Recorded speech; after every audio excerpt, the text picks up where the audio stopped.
Allow me to paint you a scene. August 28th, 2025. It's 2:40 in the morning, and your alarm is set to trigger noises that will make your family think the purge itself has arrived. You can't sleep.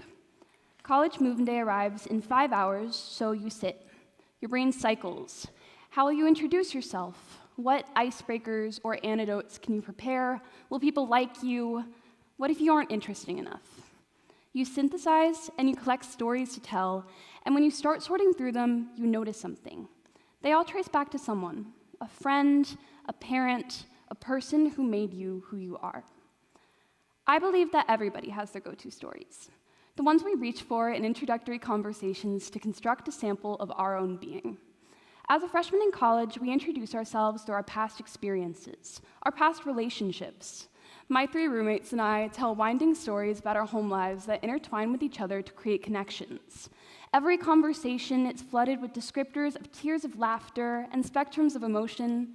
So I want you to think of someone you know well. Picture them. Now, describe them in 3 words. Got it?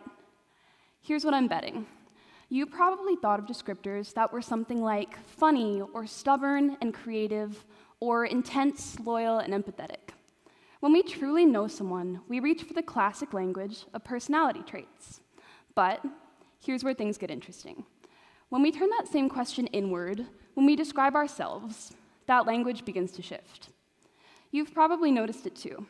Ask someone you know well, really know, to describe themselves in 3 words, and they might say, I'm funny, overthinking, maybe a little OCD. Ask their best friend, and you'll get she's creative, loyal, kind of chaotic. Same person, different words, different worlds.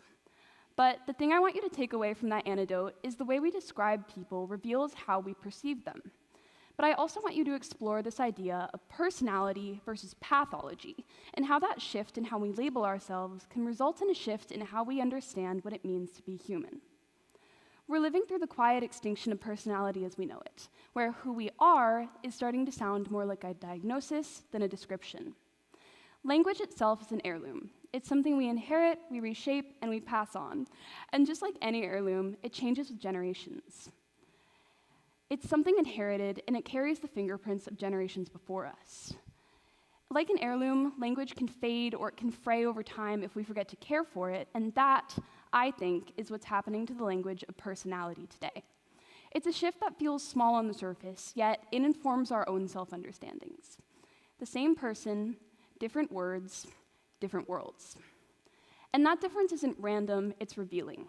The way that we describe ourselves exposes how culture teaches us to see ourselves. Today, I want to explore how the language of personality has evolved across generations, and how Gen Z, in particular, has reframed everyday traits through a medicalized lens, and what this shift reveals in our collective search for identity and for meaning. So, to understand how this shift happens, it helps to zoom out. Cultural historians like Jeffrey Numberg of NPR or Helen Kingston, researcher at University of London, remind us that every generation develops their own linguistic fingerprint, a way of talking that reveals what we value most. Language, they argue, doesn't just describe reality, but it builds it. For baby boomers and for Gen X, the language of selfhood was rooted in behavior and social context. People describe themselves through action, hardworking, independent, outgoing, or through their place in a social world, a team player, a leader, a good friend. Personality itself reflected conduct and character, the way that we move through a society. By contrast, Gen Z's descriptions often emerge from interiority, from how we feel, process, or cope. Our vocabulary has turned inward. Where earlier generations used the language of doing, we use the language of feeling. We describe our inner states with clinical precision: anxious, overstimulated, disassociating. Numberg would say that what happens with this is language is catching up to our culture. As therapy speak and diagnostic frameworks entered everyday lives, they didn't just change how we talked about health, they changed how we talked about ourselves. Kingstone's work on generational storytelling reminds us that each era redefines identity through the language that it itself inherits. For Gen Z, that inheritance is psychological. we've traded the vocabulary of personality for the vocabulary of pathology, and that shift, as subtle as it seems, rewrites what it means to know who we are. And this shift didn't happen in isolation, but it accelerated. During COVID, our language turned even further inward. The boundaries between therapy, internet culture, and everyday conversation dissolved. Isolation and endless screen time collided, forcing us to live almost entirely in our own heads because when a TikTok can perfectly describe your ADHD paralysis, you feel seen. When you discover a term that explains a lifelong sensitivity, you feel validated because labels become lifelines in a culture where loneliness can run deep. And where previous generations could learn about our world through seeking it, in schools, communities, workplaces, we learned about ourselves by diagnosing it. The vocabulary of selfhood has become psychological. Stress, burnout, depersonalization, words once confined to clinics became the vocabulary for our daily lives. Research on personality and coping during the pandemic shows just how much stress has amplified this shift. Where everything external felt unstable, we've turned to internal language for control. Name it, and you can manage it. Label it, and you're not alone. For Gen Z, diagnostic language has become more than vocabulary. It's become a survival tool, a way to locate ourselves in an uncertain world. And writer Freya India put it starkly. My generation is obsessed with treating everything as a trait of a symptom or a disorder. Now, you're always late, not because you're forgetful, but because of ADHD. You're not shy because you're sweet or gentle, but because of autism, and you love deeply, not because you're romantic, but because you're anxiously attached. When someone cancels plans, they don't say, I'm tired, or I need alone time. They say, my social battery is drained, or we don't get nervous before we have presentations, we have anxiety. We're not distracted, we have ADHD. We're not particular about our routines, we're just a little OCD. And this isn't casual phrasing, it's a lens through which we interpret our own lives. What was once a descriptor of a behavior or a mood has become a framework for selfhood, which shapes how we understand who we are and how we relate to other people.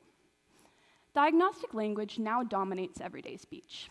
According to the Annie E. Casey Foundation, some 65% of Gen Zers reported experiencing at least one mental health problem over the past 2 years, by comparison to 51% for millennials and 29% for Gen X. That's not just a generational difference, that's a cultural reprogramming of how we understand what it means to be human. Mental health language dominating everyday speech has led to the internet, therapy speak, and social media popularizing diagnostic language far beyond its intended scope. And to be fair, it's not all that bad.